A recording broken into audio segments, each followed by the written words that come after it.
of the Ruach HaKodesh, which is in you, which you have from Elohim. You are not your own, for you were bought with a price. Therefore, glorify God in your body and in your spirit, which are his. So today we're going to talk a little bit, as David mentioned, about our physical bodies, which is the temple of the Holy Spirit, Ruach HaKodesh. And we're going to focus on a very pertinent, timely topic, which I've been involved in for a number of years now. But we're going to talk about vaccinations. And vaccinations, there are a lot of issues surrounding it. And I had so much information I wanted to share, but we're going to focus on these issues of vaccine safety, particularly, and the parents' right to choose. So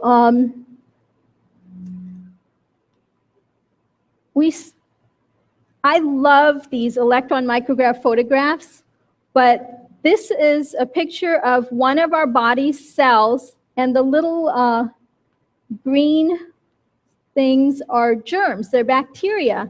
And this is our body cell actually putting out tentacles to go in and engulf it and kill the bacteria. So vaccinations have everything to do with our immune systems. And this is our first line of immunity, which is called innate immunity. It's already there in place for whatever our body meets along the way, germs or bacteria or viruses. Then we come to another type of immunity, which is called induced immunity. And induced immunity is when our body produces antibodies, or we use antibodies to fight a disease, a specific type of disease. And there are two types of induced immunity. One is passive and one is active. So when we have passive immunity, we're actually getting antibodies that are already formed and they're coming into our bodies. The natural way that happens is when a mother is expecting, she's passing her immunity, the antibodies to certain diseases that she already has, to her fetus. And so a child is born with a certain amount of immunity to disease, and that carries on for quite a few months. The artificial type is sometimes we'll get antibody injections, like a tetanus antibody injection. A lot of times if you go to the hospital and you've had a bad injury, they're going to give you a tetanus injection, which a lot of times is the antibodies already produced, and they're giving it to you so that you have the immunity right away. It's there immediately, and it can start working. Whereas active immunity is something that we produce. It takes a little while. It takes time to produce. Naturally, when we get sick, like when we get the chicken pox, then we produce antibodies, and those stay in our body so that we have pretty much lifelong immunity to that disease. Artificially, what we do is now we use vaccines, and this provides the antibodies ahead of time so that when we encounter that illness, we would have to fight it. So now a little bit more about passive immunity.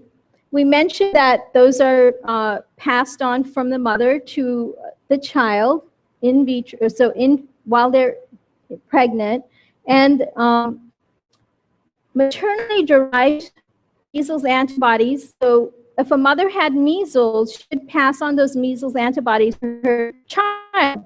And what they found is if a mother had strong immunity and passed that on to her child, then the vaccines, if they're given to a child before 12 months, don't really work very well because they already have antibodies in their body. However, there can be early loss of these antibodies that we get from our mom in mothers who are vaccinated rather than who had the actual natural disease.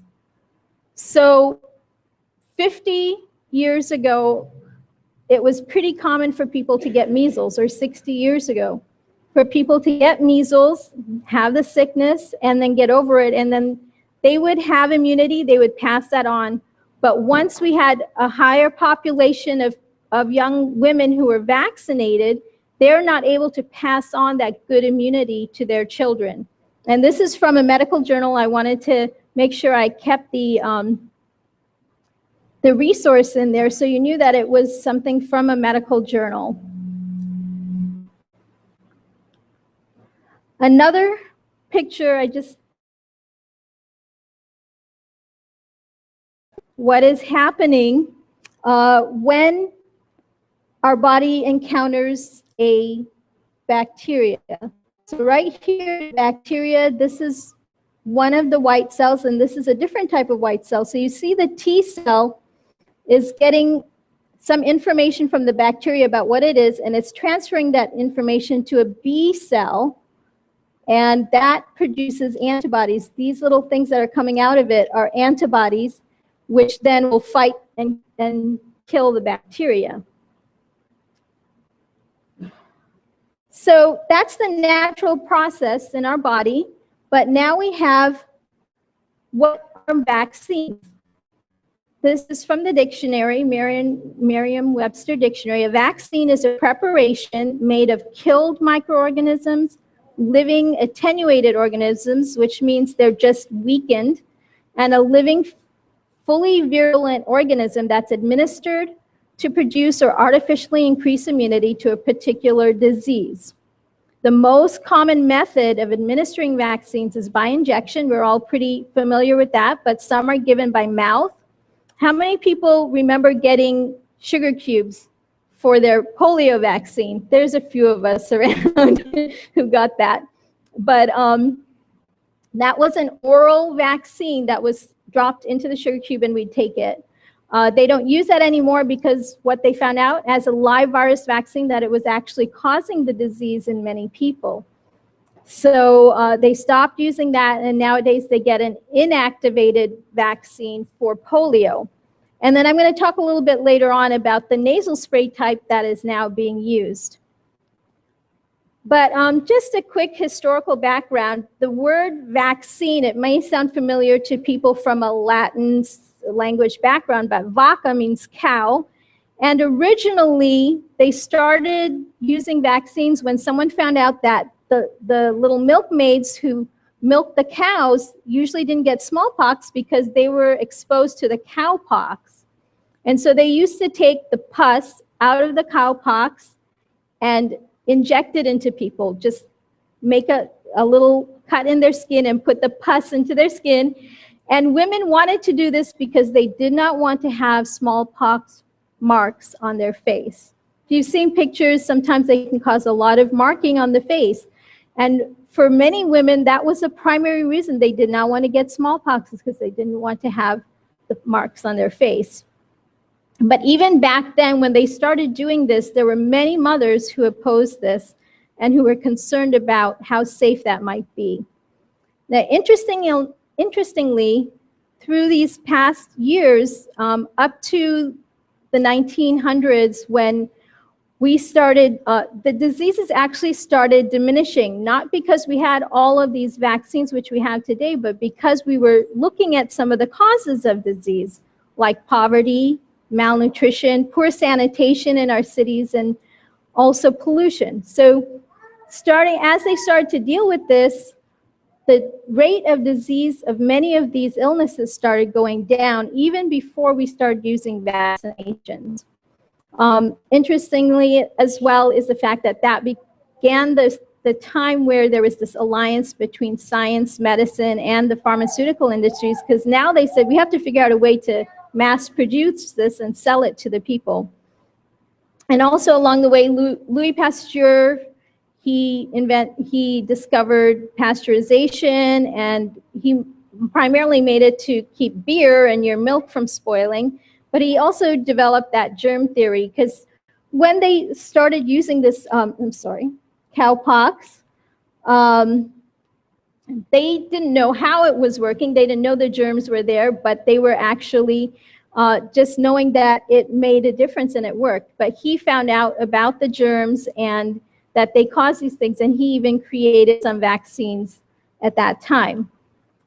So now we're looking at how many different types of vaccines are there. There are, as we mentioned a little bit before, they're live virus vaccines. So they take the actual microbe, usually a virus, but sometimes bacteria, and they weaken it some in the lab through a number of processes. And then this what they believe is it can't cause the disease, but it will help our body to produce the antibodies against the disease. So MMR and the previous oral polio vaccine, these were live virus vaccines. The chickenpox vaccine is also a live virus vaccine. And some of the flu ones, the intranasal ones, are live virus vaccines. Then you have inactivated vaccines, and these are produced by inactivating the whole bacteria or virus with chemicals, heat, or radiation. And then these are a little more safer and more stable. And so the new polio vaccine is one of those types of vaccines. And most of the regular flu shots that you get are inactivated viruses.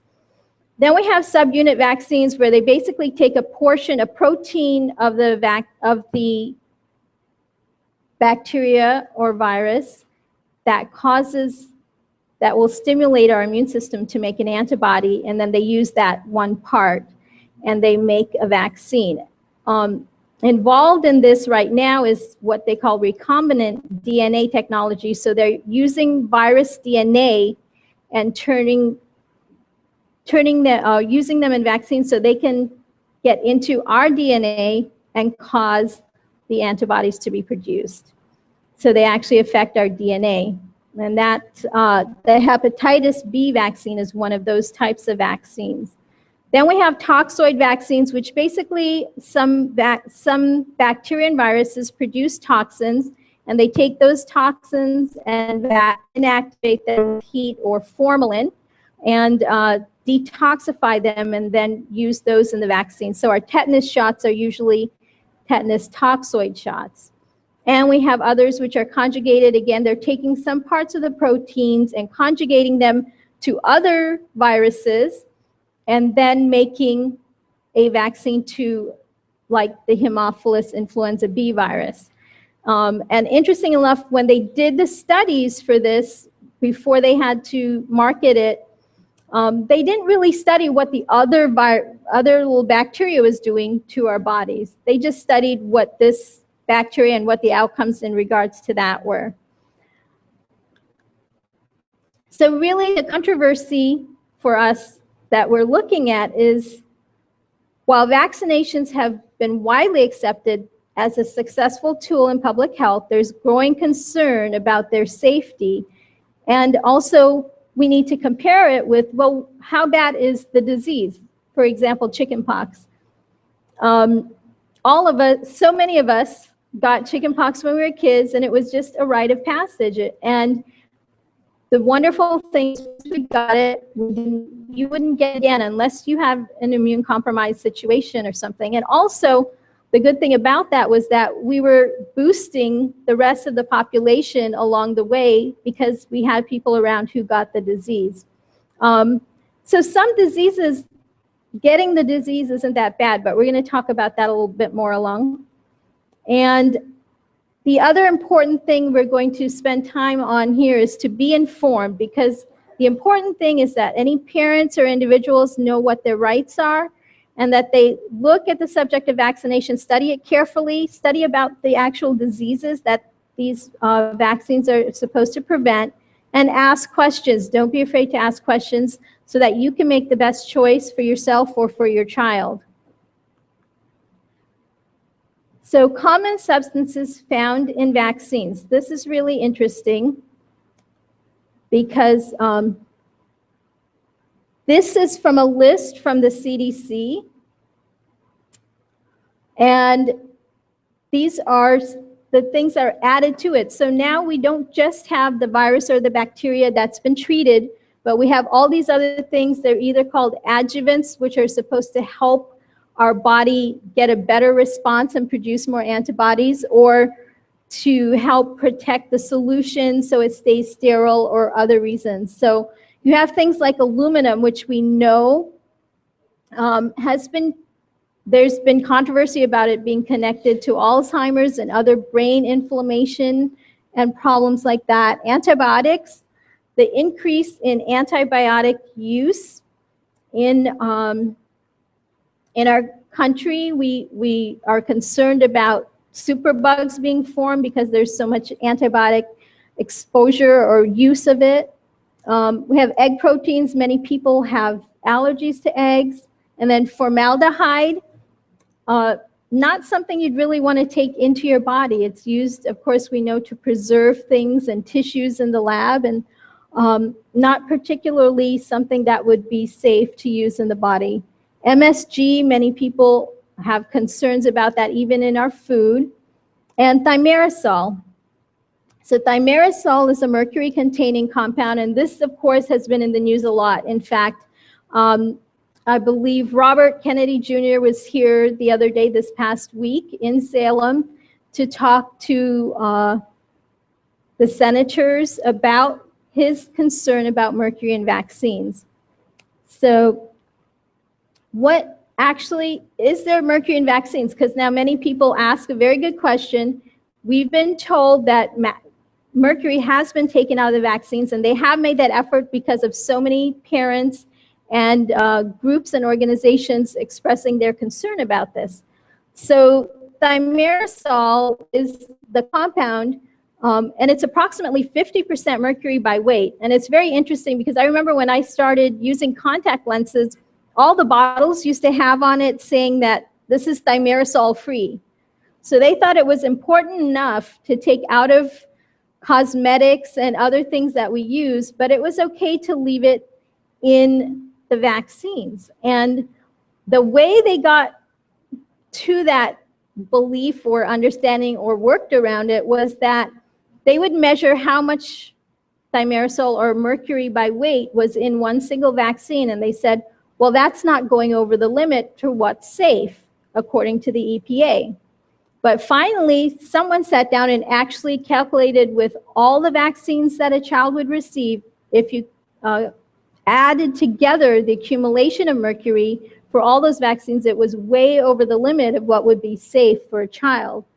So children who have gotten a lot of vaccines up till about just 5 or 10 years ago, I think it might only be 5 years well taken out. They kind of phased it out slowly. There are still a few vaccines that contain the thimerosal in it.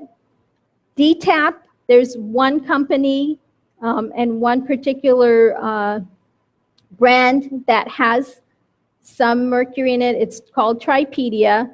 Then your tetanus shots, the TT and the TD, which is usually what you would get if you go into the hospital and you were injured. Those are adult vaccines usually. They contain some thimerosal as well. And the flu shots still contain thimerosal, anything that's in a multi-dose vial. So the purpose of having the mercury, the thimerosal in there, was so that it would keep bacteria from growing. They would have a vial with 10 doses for a vaccine so that they don't have to have a single vial for each dose. And they'd put a needle in, take out one dose, and then they'd go back again. Every time they do that, they would have the risk of introducing bacteria, so they put something in it that would keep the bacteria from growing, and that's thimerosal. So in any flu vaccines that are multi-dose, they will have the thimerosal in them. You can request single-dose vials. Not everybody carries them, but they do manufacture them, and that you can request if you choose to get a flu vaccine.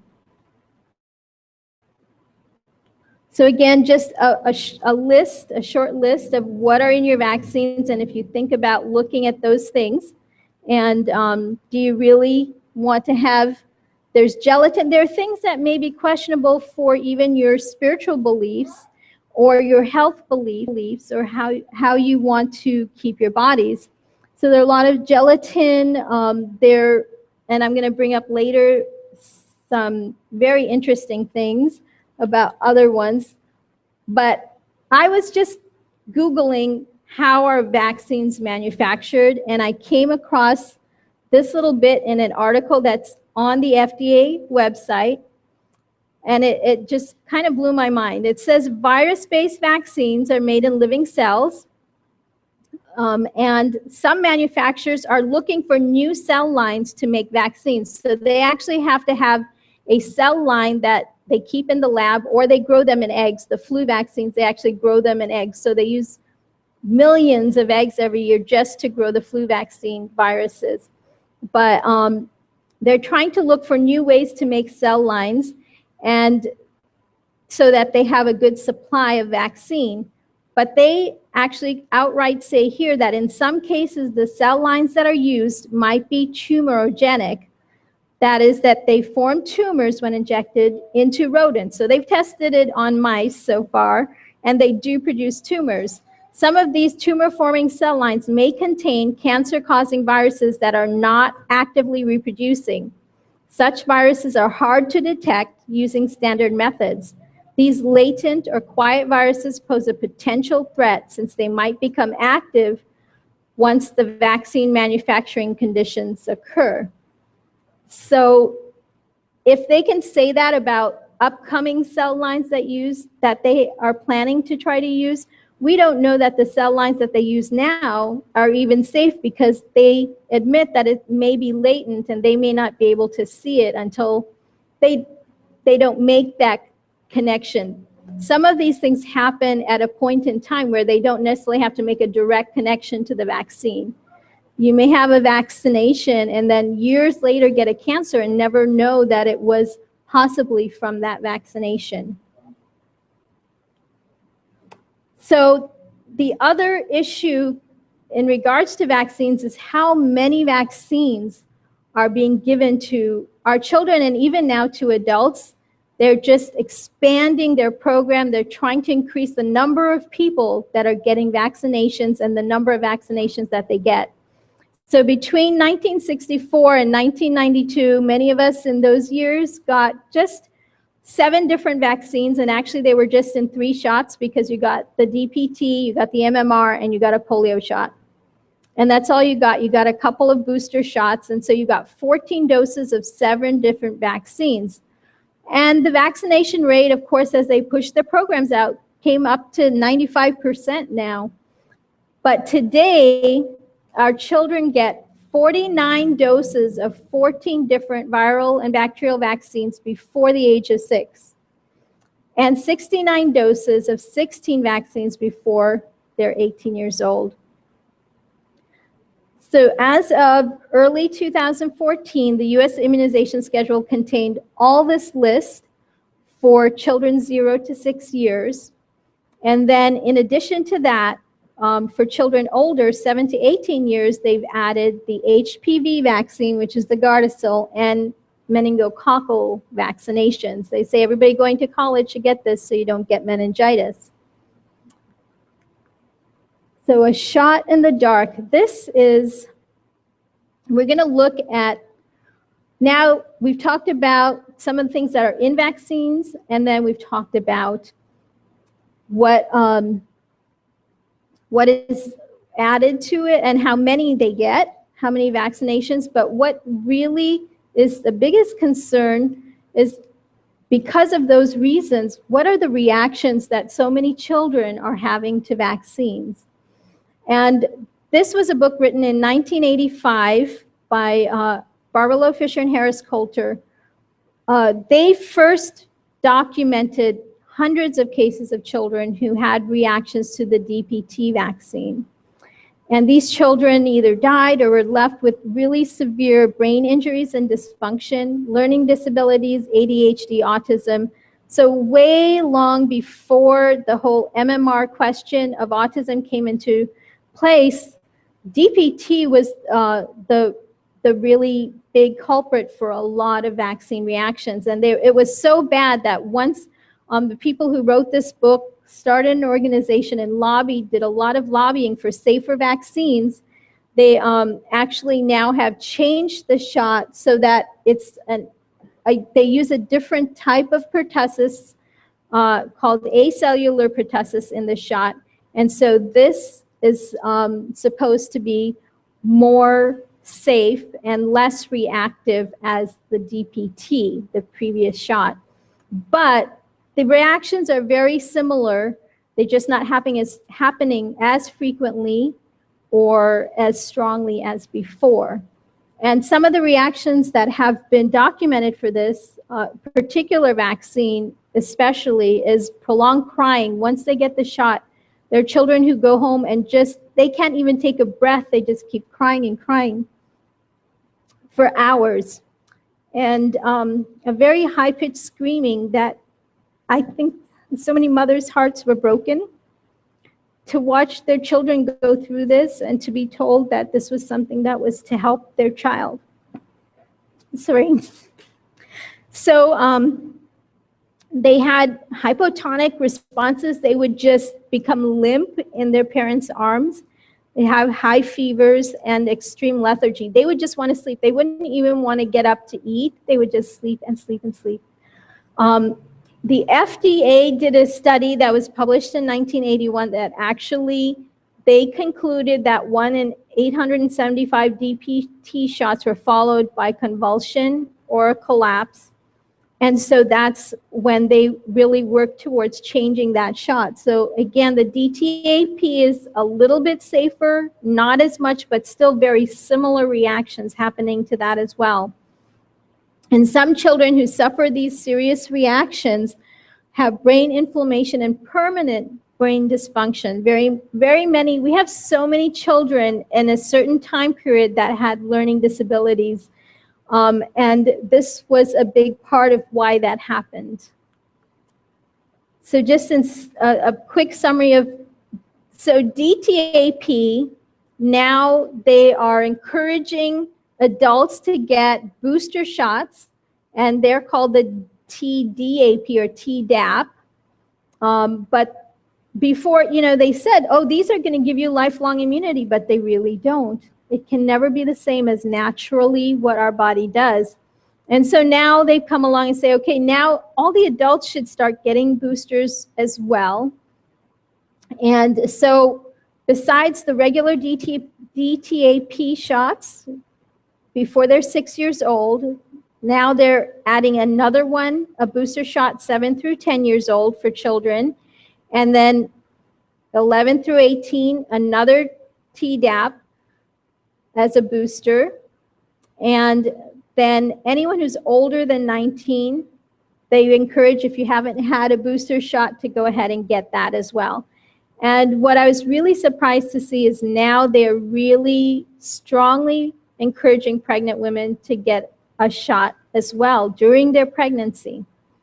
And so they've just, it's interesting how it starts with, oh, you only need one shot, and then, oh, it's good to have a booster, and then, well, you need a couple of boosters along the way. And so we're just adding more and more of our exposure to all the adverse reactions that could happen from these vaccines.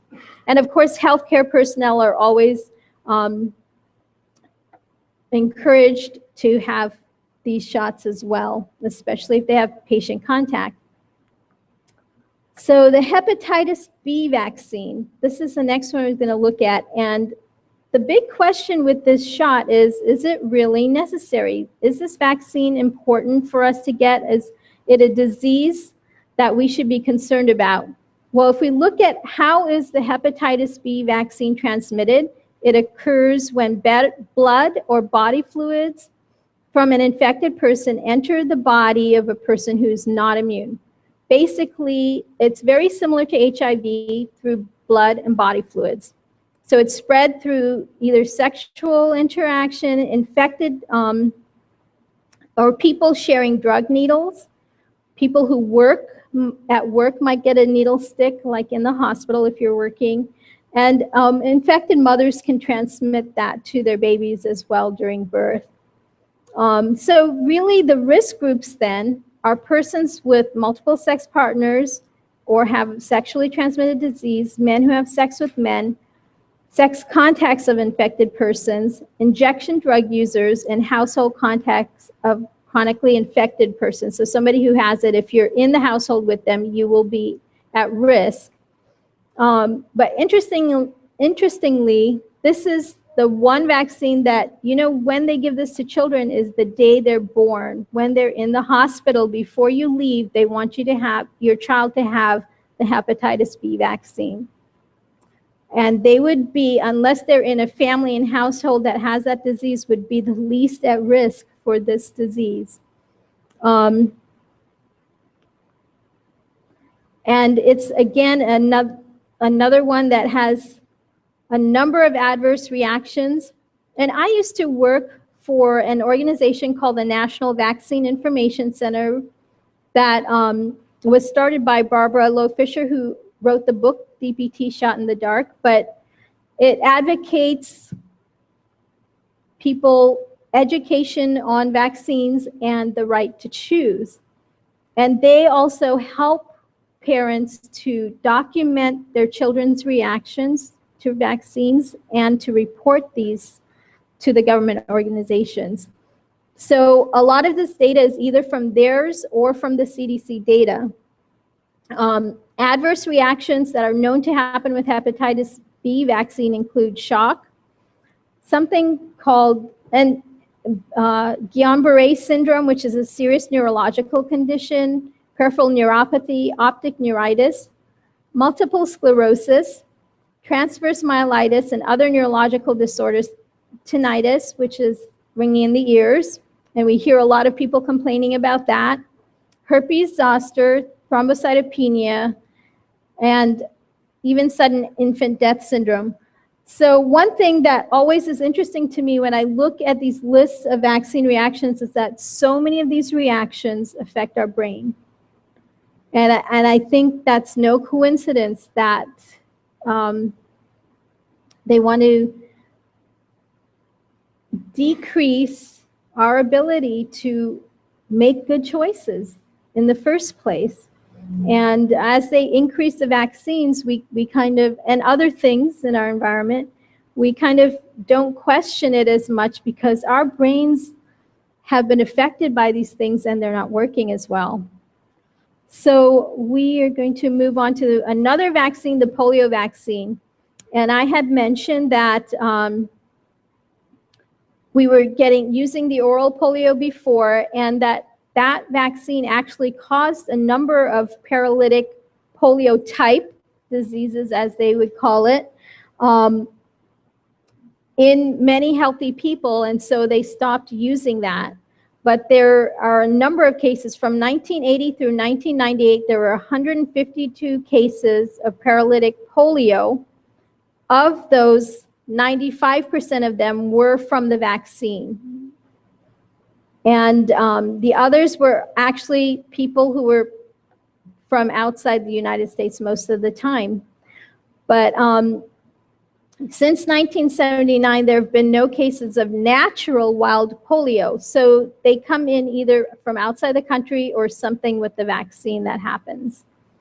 And something really interesting and scary is that in the 1950s and the 1960s, this vaccine, the inactivated polio vaccine, was actually contaminated with some monkey virus, SV40, which has definitively been linked to cancers. And there's a big question about whether this is also linked to AIDS as well. So the next one I was going to look at is the chickenpox vaccine.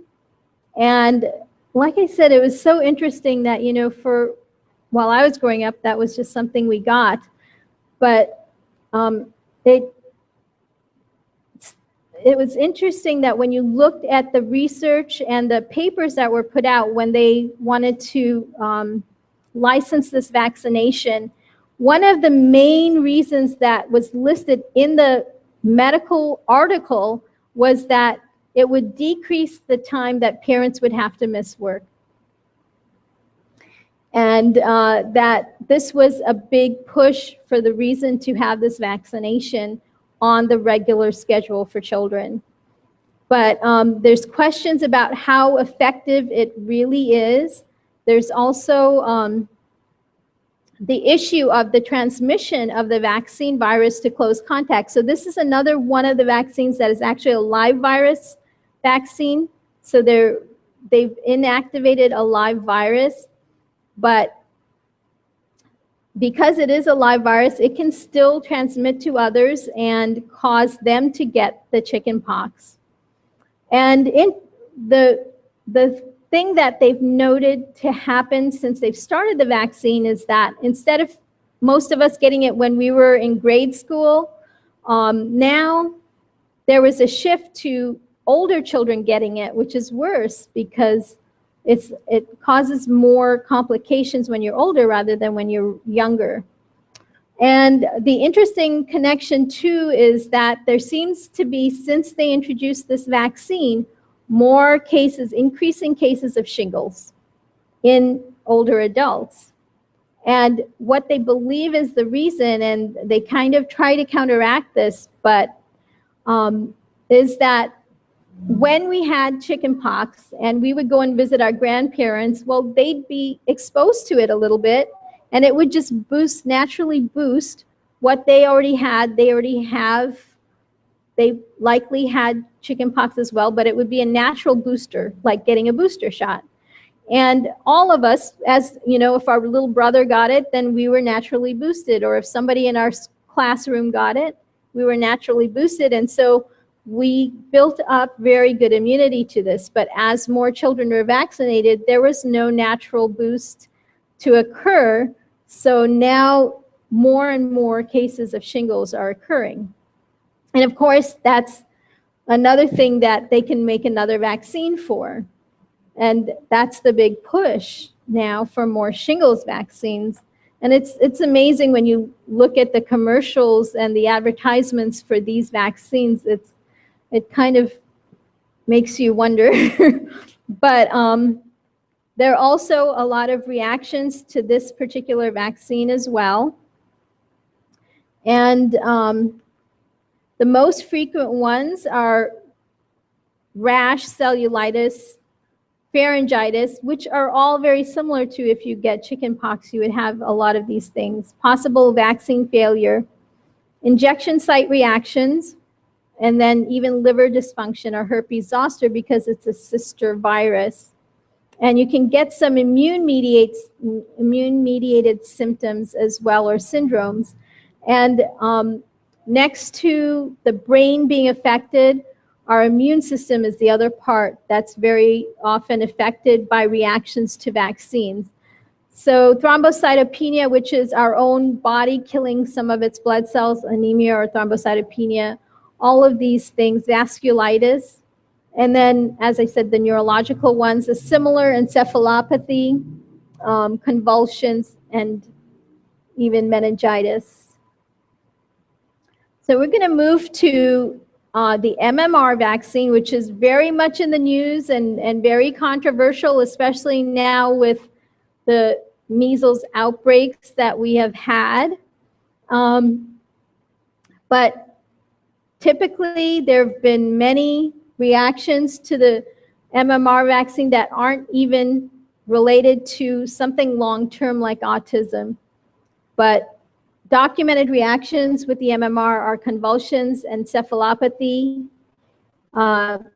ear infections. You know, we had, again, there was this period of time where we just had so many more children with just constant ear infections. And many parents feel that it was often occurring after they got these vaccines. Guillain-Barré syndrome, anaphylactic reactions, and the interesting thing is, again, the scientific, and there is scientific evidence, but unfortunately, the scientists and doctors who wanted to do studies on the connection of MMR and autism were discredited, and they didn't have the backing. Of course, most of the time, when somebody wants to produce a vaccine, they need to do certain studies in order to get it approved by the FDA. And most often, you'll see that the people they went to help them do these studies were the pharmaceutical companies themselves. So they would get all the people together and line up the study and help them do this and fund the studies. And that's how the studies would get done. And so if you don't have somebody with all that big money to fund your study, you're not able to do a study, even though you have good theories or hypotheses or even already documented information. Some of the doctors, Dr. Andrew Wakefield is a very sad story, but he was a gastroenterologist. He had nothing to do with vaccines or the immune system or anything. He wasn't an immunologist. He was a gastroenterologist who treated children, and he started seeing more and more children come to his practice with gastrointestinal problems that also had autism. And he started saying, well, what's the connection there? And then he found out that it was after they got the MMR vaccine, and they were actually able, some scientists have been able to actually find the actual measles virus in the GI tract of the children who had autism. So there's definite scientific connection, but these studies can't be published because they don't have the backing to have enough money to go into a journal, or they've been discredited. And the anecdotal evidence, there's a lot of anecdotal evidence of the parents actually knowing that it was after this vaccine that something happened to their child. In fact, there are parents who have twins, and one child, for some reason, couldn't get the vaccine or got it much later. It was delayed for some reason, and the one child got it early, developed autistic type syndrome, and the other one who didn't get it. So that's, to them, very clear, but that's not scientific. So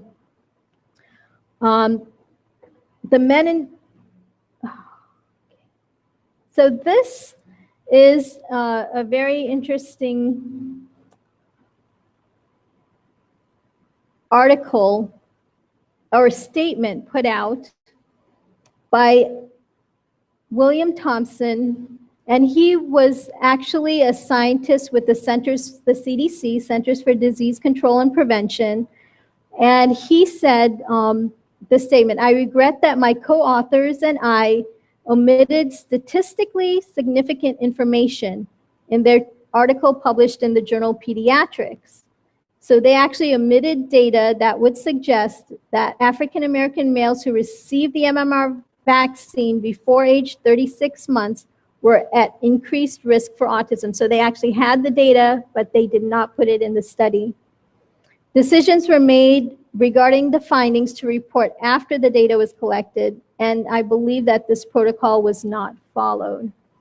So he actually came out and made the statement and was willing to say that there is data that's out there, but it's not been published, and it's been actually omitted or hidden.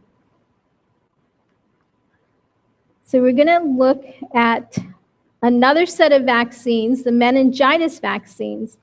So there's Haemophilus influenza B, which is given to children, and a pneumococcal vaccine that is given to adults and was previously just given to children, but now they've expanded it so that it's given to adults over age 65, and they're trying to bring that down to age 49. But, and you may have seen, if you watch TV, you may have seen an advertisement for this where they say, why just take one blueberry or one thing when you can get 13 and actually get all the protection you need. So it's just really being pushed. But that was approved. Previously, it was just 7, and now they've increased it up to 13. And that was approved in 2010. And then the Hib vaccine, all of these have very similar to the other ones. But interesting on this, you see that they also have diabetes as one of the things that they've noted to occur with this vaccine. And it's given to children, so it can, type 1 is the one that occurs in childhood that actually is a lifetime disease, and it's not related to your lifestyle or your weight or how you eat. It affects the pancreatic cells. So that's another one that they've seen. And then This is another big one that's very controversial, and that's the HPV vaccine, the human papillomavirus vaccine. And this is, again, the most common sexually transmitted infection in the United States. And there are many types, many different types of HPV. Some types can cause health problems. Some might just cause warts, and some might actually cause cancer. So with the vaccine, some of these can be prevented, but not everything. And Gardasil is the vaccine that has been put out to protect against HPV. And this was fast-tracked. When they discovered this or manufactured this, they actually fast-tracked the licensing for this so that they could just get it out and get started using it. And that was back in 2006, and it was immediately recommended by the CDC for universal use by all young women ages 11 to 26. And now they've added to that to young men as well. And Merck studied Gardasil's side effects in only about 1,200 girls ages 16 years old and younger, and that's a smaller study.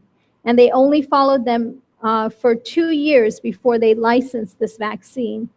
And of course, we know that many side effects or reactions can occur even later and long term. Merck was not required by federal agencies to use a true placebo in this when they did the trials for this vaccine.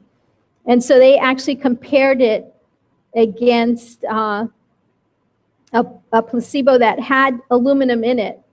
So if the placebo caused a reaction and Gardasil caused a reaction, then they're saying it didn't happen more in the Gardasil, it happened about the same. So it wasn't a true placebo because it had something that could possibly cause a reaction as well.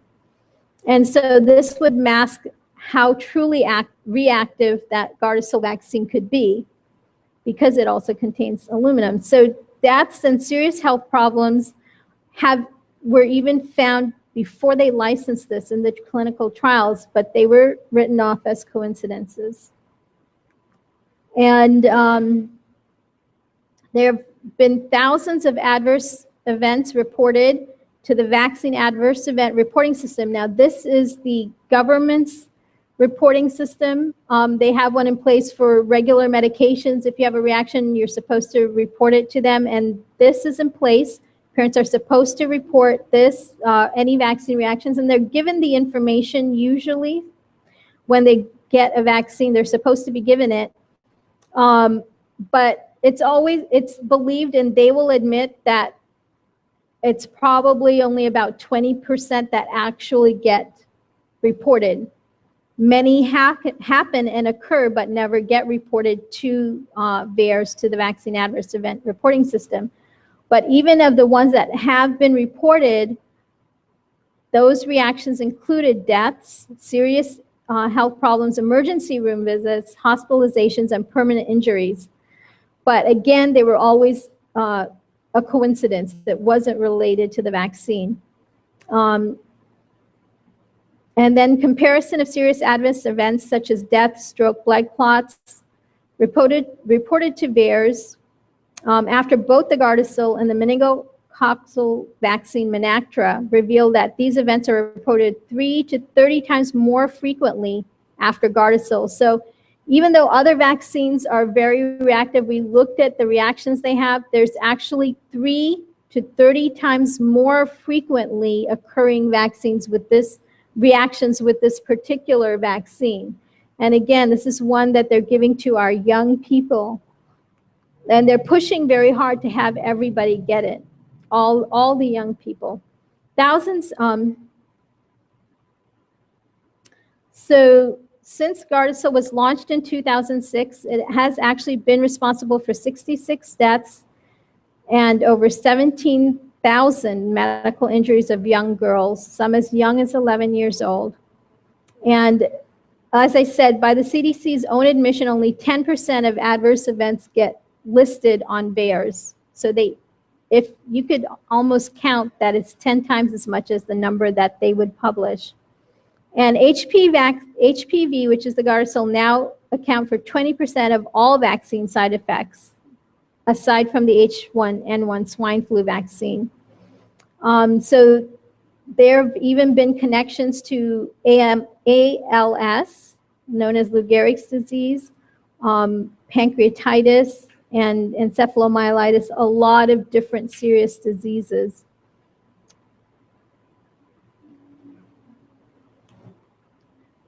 So even in the Journal of the American Medical Association, it's kind of the Bible for the medical profession, one of their journals, the rate of serious adverse events of Gardasil is greater than the incidence of the rate of the actual cervical cancer, which they're saying it's supposed to protect from. And that was in an article in 2009 that was published.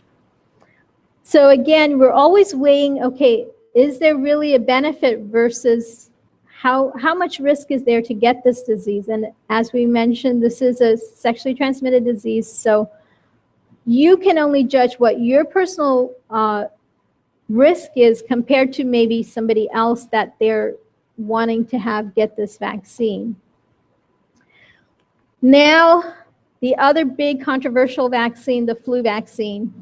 So for decades, this vaccine previously was only recommended for older adults, just to make sure they don't get the flu and have to deal with that along with all their other medical conditions. But CDC started lowering the age to those over 50, and then in 2002, they actually wanted to move that to children getting this vaccine. And so it actually got onto the childhood schedule for immunizations, and all healthy children more than 6 months of age now get this vaccine.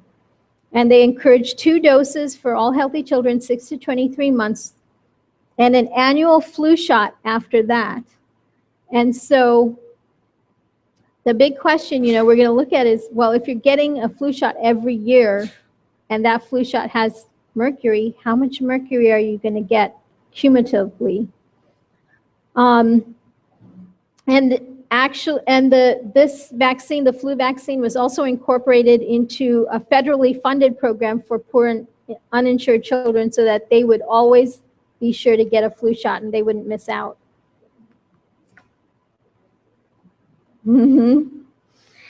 So flu vaccine facts. The flu vaccine, like all vaccines, only provides temporary immunity. And of course, with this vaccine especially, it's made new every year because the flu virus mutates. It changes. Different from if you get chickenpox, you usually are not going to get it again because if you meet it, it's the same virus that you've met before. But the flu vaccine, the flu virus every year actually mutates and changes. So they change the formula for the flu vaccine every year. And they pick usually 3 strains, and I think sometimes it's been 4, of what they predict is going to happen this coming year. So they kind of have to take out a crystal ball and do some fortune telling to figure some of that out. Sometimes they get a very close match. This year, if you were listening, it was very briefly mentioned on the news, but this year it was not a match. So if you got a flu vaccine, it wasn't going to protect you with what's going around, which really makes sense because I'm sure many of you have come across so many people more this year having the flu than before because they took the flu shot, but it didn't match what's going around, and it was really not effective at all. They say that it's going to help reduce the severity of the disease if you get it, but if it's not a match, it's not a match, and it's really not going to protect. And also, it's very interesting because if you ask to look, or if you look for the data on flu vaccines and flu illnesses in the country, they don't have any actual numbers. The numbers that they always put in their reports are numbers of flu-like illnesses, because they don't take everybody who had the flu and check if they actually had a flu virus or they had some other type of virus that was not the flu virus.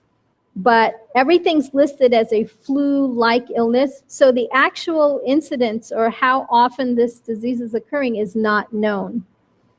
And actually only about 20% of any of the flu-like illnesses are actually influenza. So when there is a match, a good match between the vaccine and what's actually circulating, it can be 70 to 90% effective, but again, it's only temporary. And it drops, and it's interesting because they want older people to get it so they would be protected, but the actual efficacy of how it's going to work in an older person drops to 30 to 40% rather than 70 to 90%. So it's not even as effective for them, but it is putting them at risk for all the side effects from the disease, including the cumulative exposure to mercury. And again, that draws a question of, are some of the diseases like dementia and Alzheimer's linked to this increased exposure to more and more mercury in our older adults?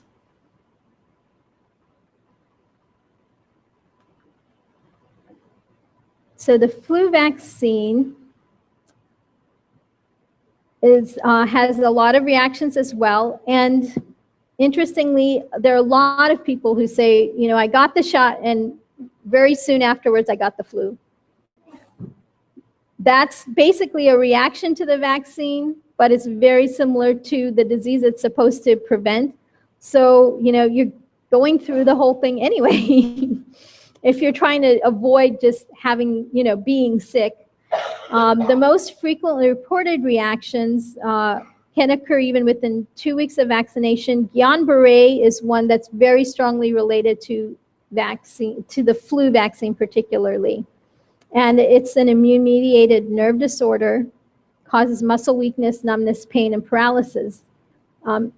Severe cases can lead to death, but sometimes people may have just lighter cases, milder cases of this and not know it.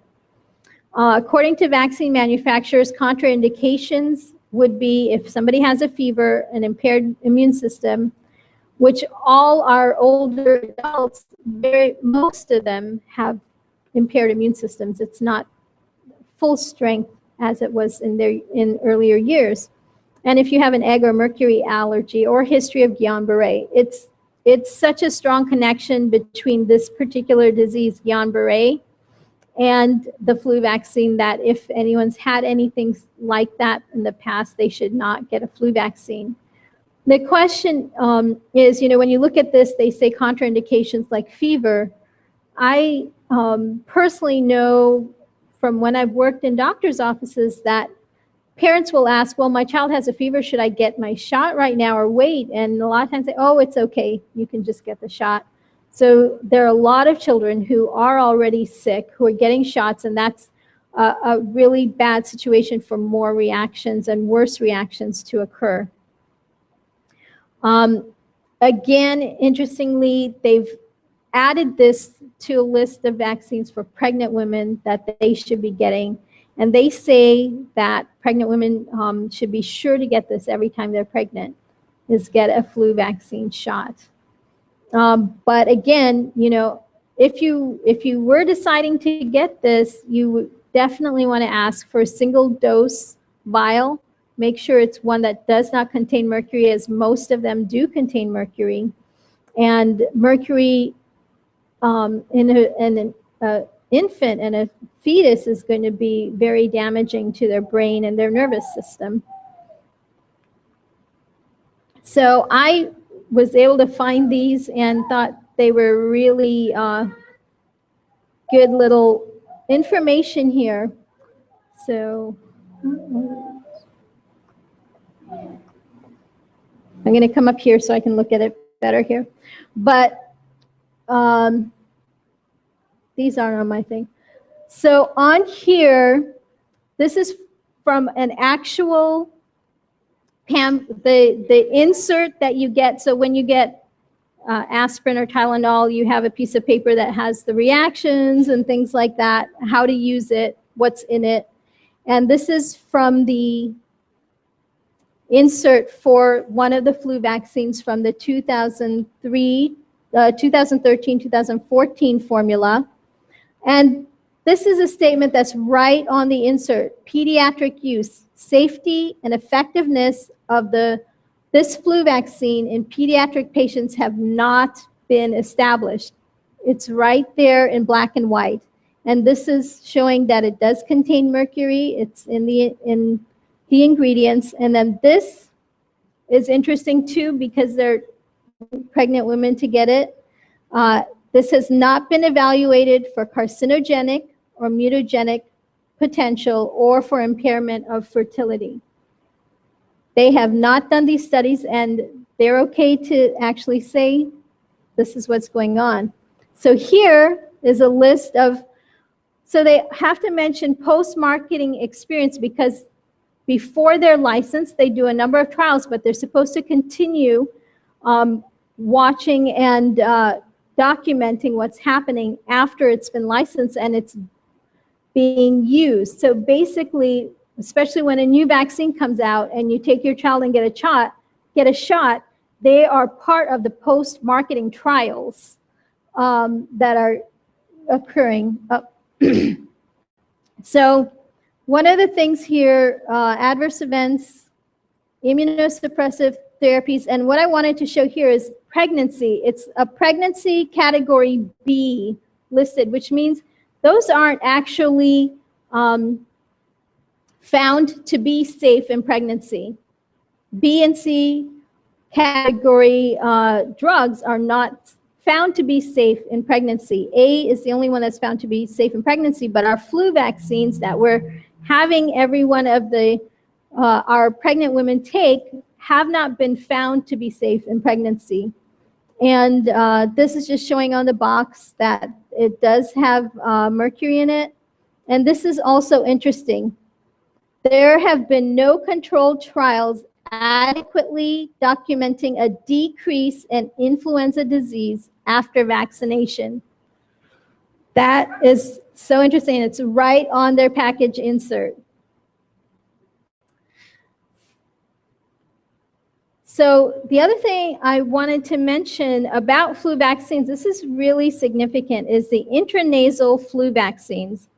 So the flu shots have been used, but recently they've started using the ones that you can just inject up the nose. They use that mostly for children, but it is the one that's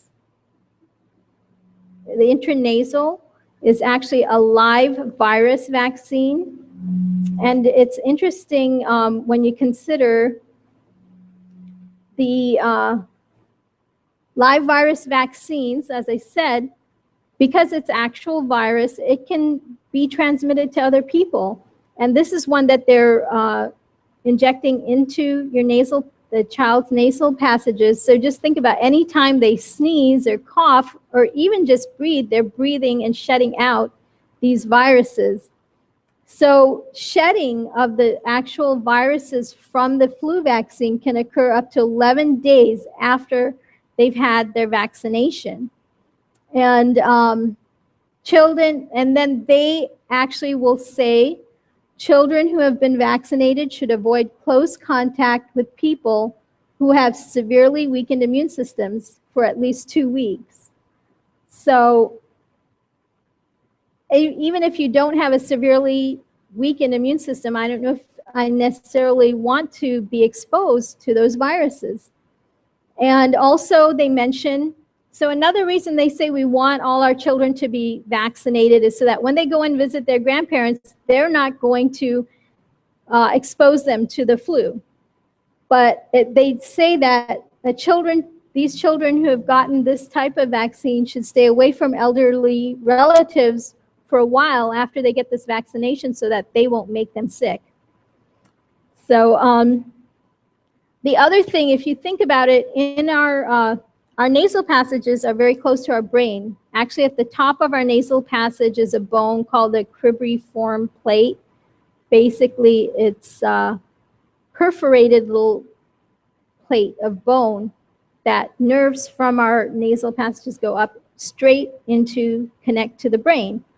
So there's passages for something to go directly from our nose into the brain. And if somebody's getting a virus injected into their nose, it's not far-fetched that it can have some very quick effect on the brain.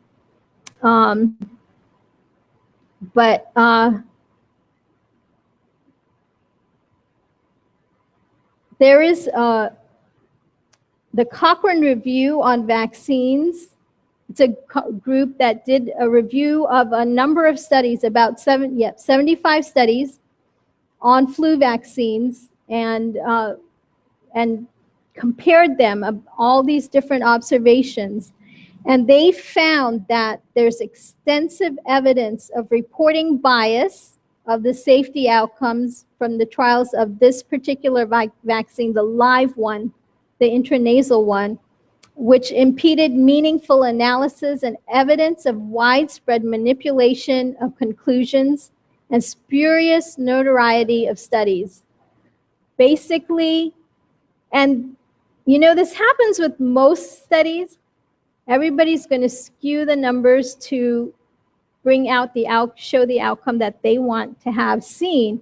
But this is something that some outside party has looked over and documented that it's significant enough for them to say that these are like spurious results.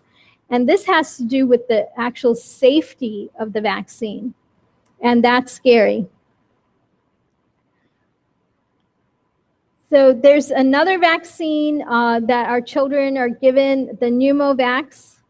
And actually, this is the adult vaccine. I'm sorry. This is the one you've heard about. Older people now, they encourage them when they go and see their doctor to get the Pneumovax. You have to get it at least once. And it originally failed when they first made this vaccine, but they eventually got it licensed and passed through. And there are about 90 different types of pneumonia that are known, and only 23 are in this vaccine. So that if somebody got this vaccine, but they were exposed to any of those other 60-some or 70-some, I'm not that great at math, that they would not be protected. And it was originally only 14, and now it's 23. And it does cover about 88% of the strains, but you may not always meet that particular strain. So it should be noted that vaccination does not reduce pneumonia. And this is from Hopkins Medicine on the information about the pneumococcal vaccine. It doesn't actually reduce pneumonia, but it decreases the incidence with the vaccination only about 60 to 70% of the time. And so that's not a really great percentage for the benefit that you should get from it.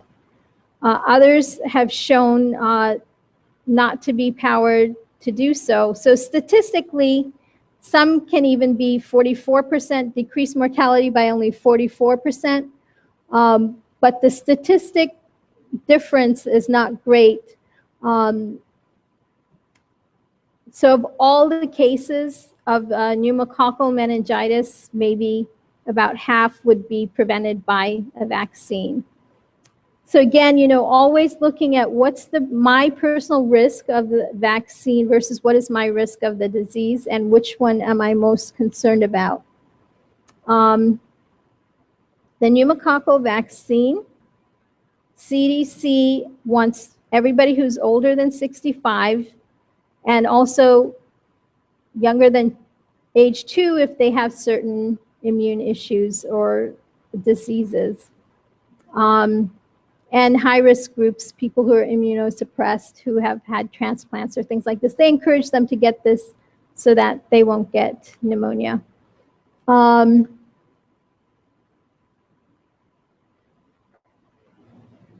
I'm going to move through this one and just go on to our next one. But as we've looked at each of these different vaccines, these are the main vaccines that people are exposed to or encouraged to get. And the adverse reactions, this is particularly to the pneumovax, but again, it looks very similar to all of the ones that we've seen. So the question, or it's really not a question, but we know that vaccines cannot do what nature can do for us. So the natural disease process cannot be mimicked by actually getting a vaccine. We don't get the permanent immunity, the long-lasting immunity, and that with a vaccine, you always need booster doses. Of course, if we had natural disease around, we would get natural boosters as well. The other thing, the difference between vaccines is that, and the concern is that there is an assumption that there's no genetic difference between people or biological difference between people. And we know that everyone, how they handle anything, even certain foods, how somebody processes it or how they can handle it is going to be different. And it's very much more for drug medications and for vaccination. Some people may get a flu shot and not have any problem at all. And for others, because of their body and how they're made up, or their past history, medical history, they may have very serious adverse reactions to these vaccines. So knowing yourself and your personal risk is important. The other really big thing is that in nature, children don't get 5 vaccines or 5 illnesses. They don't get exposed to measles and chickenpox and mumps all on the same day. And with vaccines, children are now given, and this is the other thing, they give quite a number at one time. Sometimes they'll get 6 or 7 or 8 even at one time. It's so sad. But if you look at the inserts for these, you'll see the safety of giving these along with other vaccines have not been shown yet. So they do it even though it's not known whether this is actually a safe practice or not.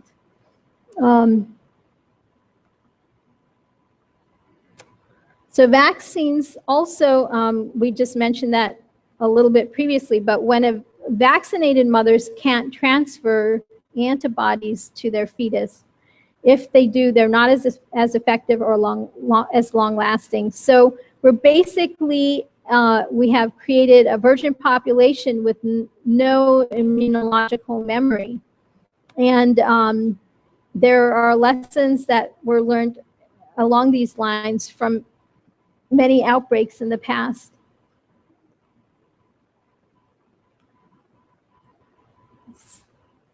So another thing that the vaccines, just like drugs, like antibiotics, cause virus, bacteria to mutate and change, vaccines can do the same. And there have been 8 distinct genotypes of wild types measles now identified in the world.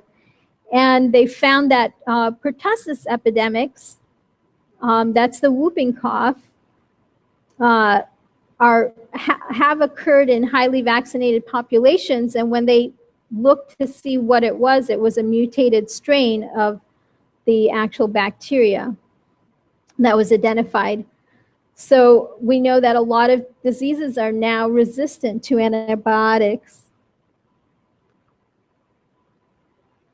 So the other real concern in relation to vaccines is that we have an epidemic of chronic disease and disability increasing pretty much in line with the time that we started increasing the number of vaccines that children and adults are now getting.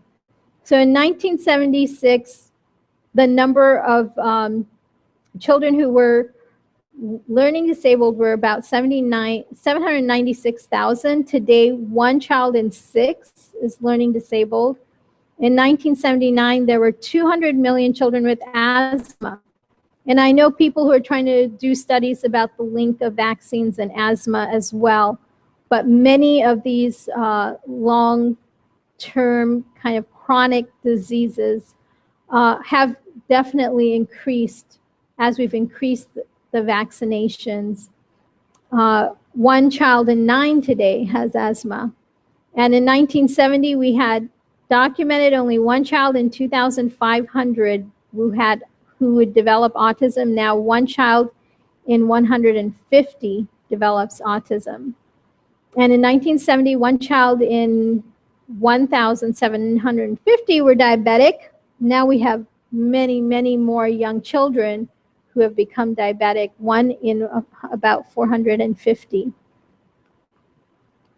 So on the horizon, we have about at least 200 vaccines in process that they're working on being created. Ones for asthma, diabetes, strep infections, herpes, ulcers, and cancer. And they're trying to make super vaccines against pneumonia, one vaccine that would have everything against a number of different diseases all in one. They would really like, and they're working towards something like that. And the vaccines we've seen, they already have a nasal one. They're working on skin ones, and this is really interesting, but edible vaccines as well. I did read that. So they're trying to make a GMO corn that they would insert DNA for viruses to produce vaccines in, and then we could just eat our vaccines, or they would give it to the animals as well.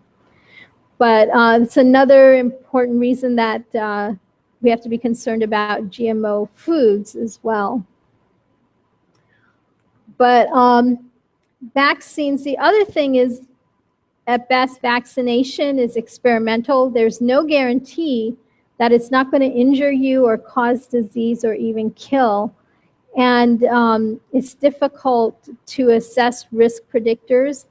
It's not always guaranteed. As we saw in that flu vaccine, it actually said it's not guaranteed to work. And there is a large vacuum of knowledge about the whole mechanism in our body of what all systems it affects and long-term what it can do. Pre-licensing studies for any vaccine that's newly put out is always very small. And they always, like I mentioned, to detect real risks, they have to do post-marketing surveillance, which is basically they're experimenting on us or our children. So the IOM, which is the Institute of Medicine, spent a lot of years doing different studies about vaccine and vaccine risks, because there were so many mothers around the DPT time and following that with MMR with concerns about vaccines, that these are ones that they've documented and they're willing to say these are known risks to the vaccines, with pertussis, shock, crying, brain inflammation, and permanent brain injury. Rubella is very strongly connected to arthritis. Hib and hepatitis B vaccines to shock. The live poliovirus vaccine, as I said, Guillain-Barré and death. And measles vaccine also, they have concluded from their studies that there are known cases of death from this vaccine. The MMR vaccine has known and adequate documentation of thrombocytopenia related to this vaccine, and with the DPT, Guillain-Barré, brachial neuritis, and death. And these are just the ones that are willing to say, yes, there is actual documentation adequate to say it's related to these. So being educated and being informed, if you vaccinate, then you want to ask questions before you vaccinate.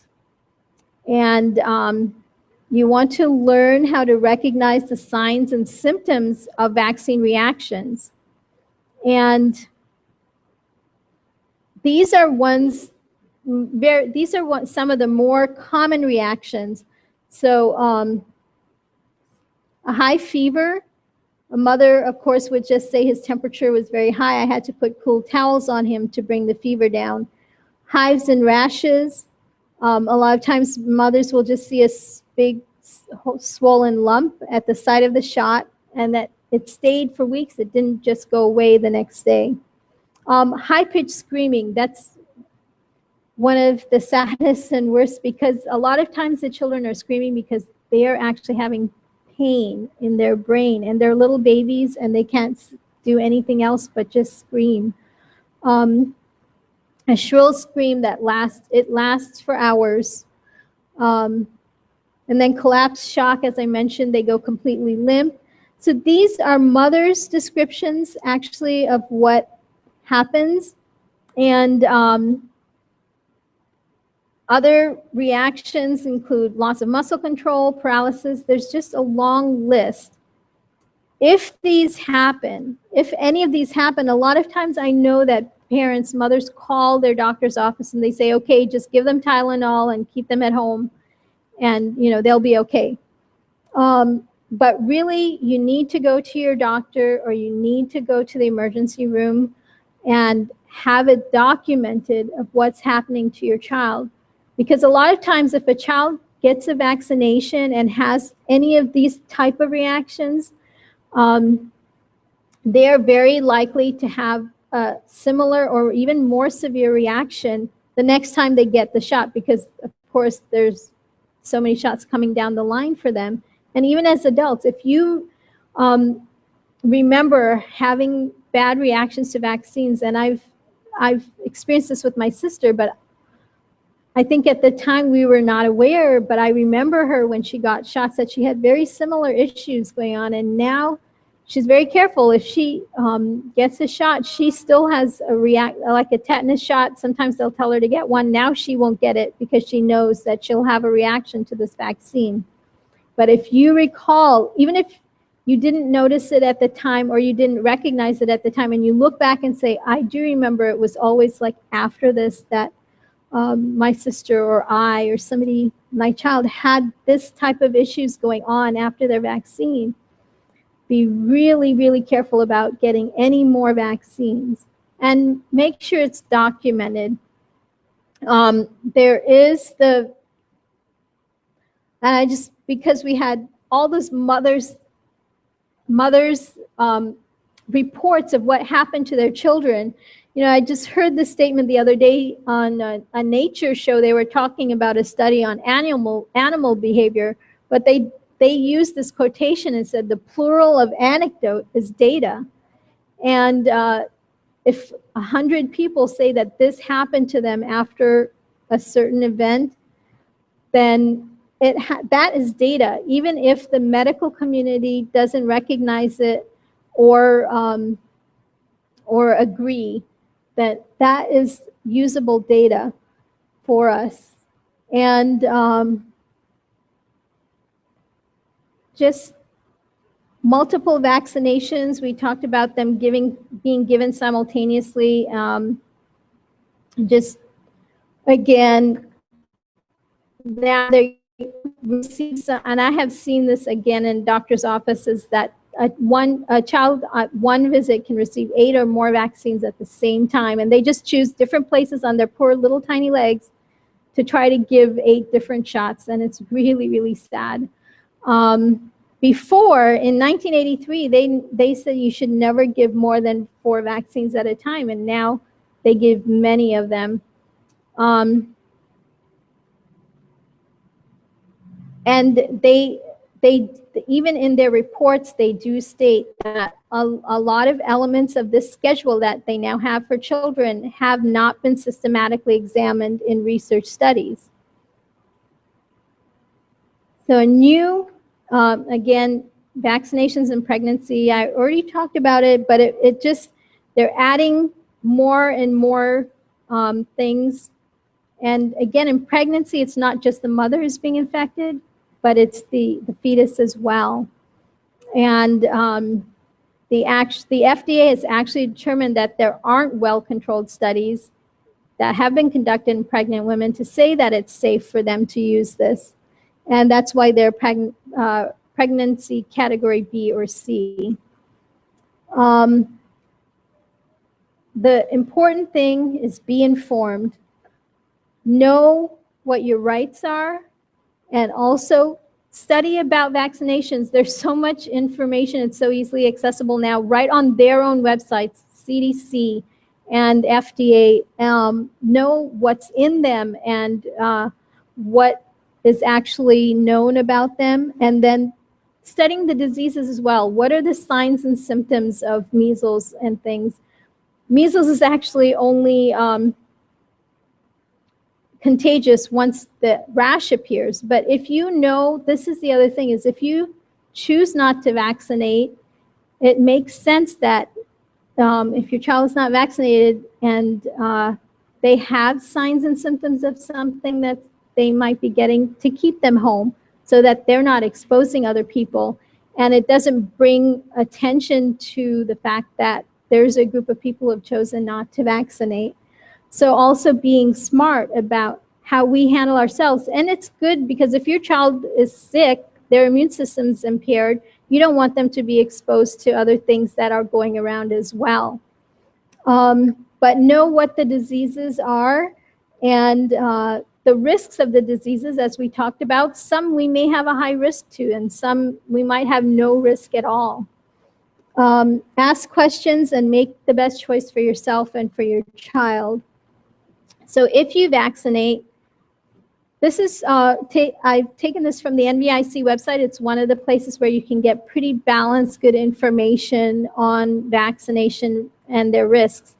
But is your child sick right now? If you're going to vaccinate and your child is sick, don't do it. Wait till they're well and their immune system can handle it. Has my child had a bad reaction to a vaccination before? As we said, if they've had a reaction once, it's very likely they can have another reaction, and sometimes worse than the previous one. And is there a family history of people who've had reactions? Did your sister have it, or somebody else, your parent, have a vaccine reaction? Are there neurological disorders, a family history of convulsions or seizures? And severe allergies. If there are severe allergies, personally for a child or in the family, those people are at risk of having vaccine reactions because there, as we saw, there's so many things in the vaccines that you could have an allergic reaction to, besides the fact that you just tend to have reactions to things that are affecting your immune system. In any immune disorders, you want to make sure that you really think twice before getting a vaccination. Do I know if my child is at high risk of reacting? Basically, some of these things we've talked about. Do I know how to identify a vaccine reaction? So we mentioned, anything, if your child, hours or in the days following a vaccine, if they're different from the day before, if they're crying more, if they're sleeping more, if they're not eating, it's reasonable that that's connected to the vaccine and not just a coincidence. And do I know how to report a vaccine reaction? Normally, when you get a vaccine, they should always give you a paper with the information about the vaccine and also information about how to report a vaccine reaction. And do I know the vaccine manufacturer's name and the lot number? So always ask them to write down the name of the vaccine and the lot number of that vaccine if you're getting a vaccine for yourself or your child, because when you report it, you want to report very specific information. And do I know that I have a choice? One of the choices is if you're getting a flu vaccine, you can ask for a mercury-free vaccine. But also, we already did this. The signs and symptoms, these are some of the very frequent ones that you'll see. And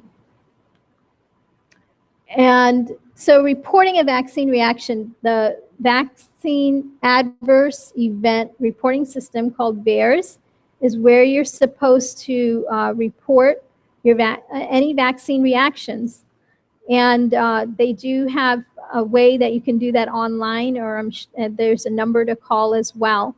We also, I like to encourage people to report it to NVIC's Vaccine Reaction Registry on their website as well, because they use that to help in research about adverse events related to vaccines. And that's nvic.org. And this is just to be informed that there was, after the whole DPT issue back in the 1980s, there was a policy put into place based on the National Childhood Vaccine Injury Act of 1982.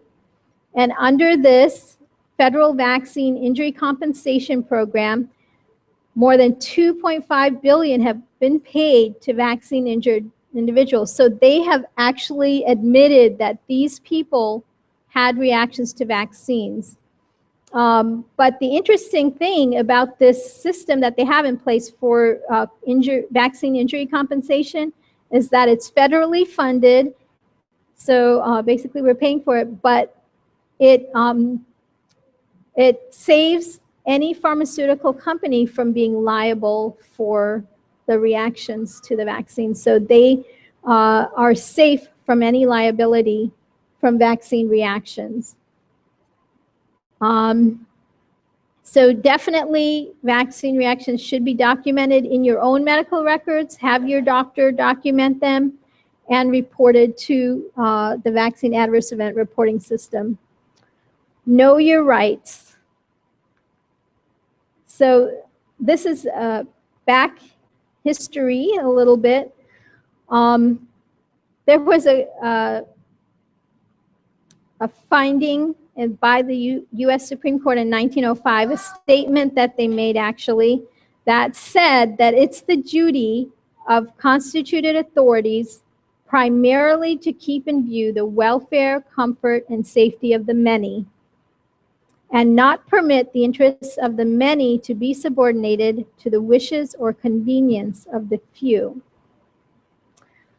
So this is something that's very much been applied to the whole vaccine issue, that the good of the many outweighs the needs or the needs of the few. So if there are a few children who have reactions and have brain injury from a vaccine, it's not as important as the fact that we're keeping so many people healthy. But if it's your child, it's 100%.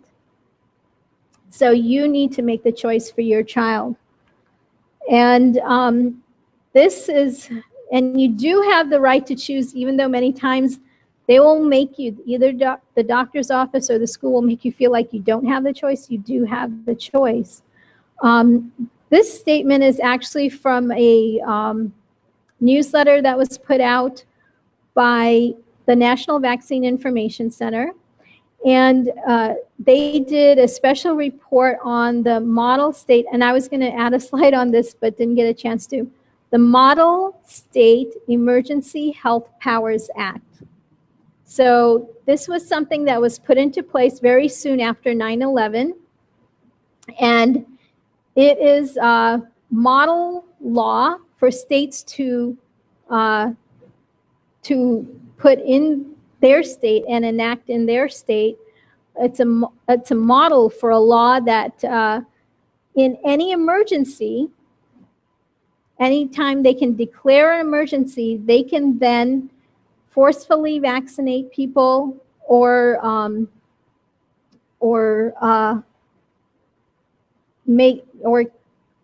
quarantine, thank you, quarantine them. So once there doesn't have to be any discussion. Right now, with this recent measles outbreak, we've had some discussion about, all those people who don't vaccinate. But at a point where they decide they want to declare an emergency, and it can be for terrorism, it can be for health, it can be for disaster. Once they make that declaration, they have every power to actually forcefully vaccinate or quarantine somebody. And many states have already enacted and have these laws in place. They just haven't actually gone out and used them as yet. But this is a statement that was in her newsletter regarding this. And it says, if the state can tag, track down, and force individuals against their will to be injected with biologicals of unknown toxicity today, there will be no limit on what individual freedoms the state can take away in the name of the greater good tomorrow. And it is all about our freedom and our right to choose. Every state, they do have mandates, but along with the mandates, there are exemptions available.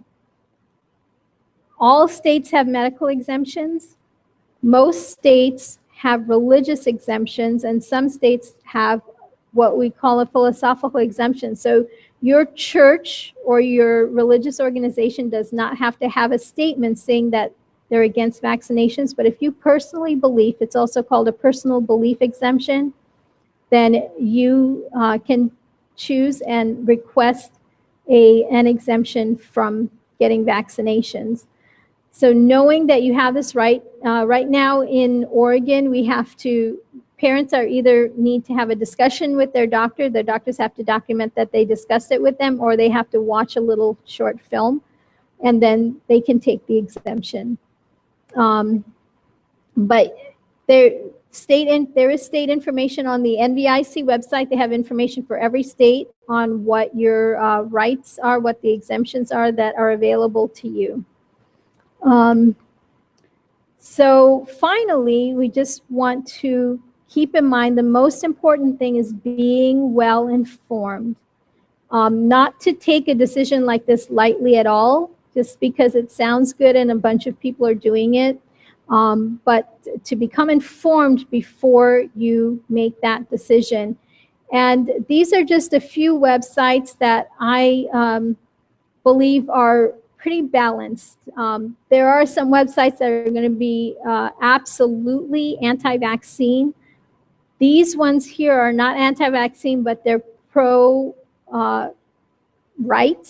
pro-personal freedoms, and they're for parents being well informed. And also there are a lot of books out there that are good. This one right here is written by a pediatrician, Dr. Stephanie Cave. It's what your doctor may not tell you about children's vaccinations, but it's really good because she's writing it from a medical perspective, and it's all factual information. It's not anecdotal. It's all factual medical information, and it just lays the information out there so you can make a good decision. But hopefully this has shed some light. It's a lot of information. My encouragement is to go and start studying and looking up so that you can make a better and informed choice for yourself and for your family. Thank you.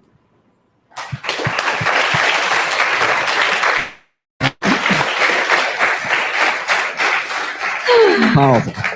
My mouth is dry. I forgot to take my water. There's absolutely nothing that can replace your own personal responsibility to take care of your children. And first thing, like she's been telling us, is that we need to be informed. We need to be educated. You need to make your decisions based on an education.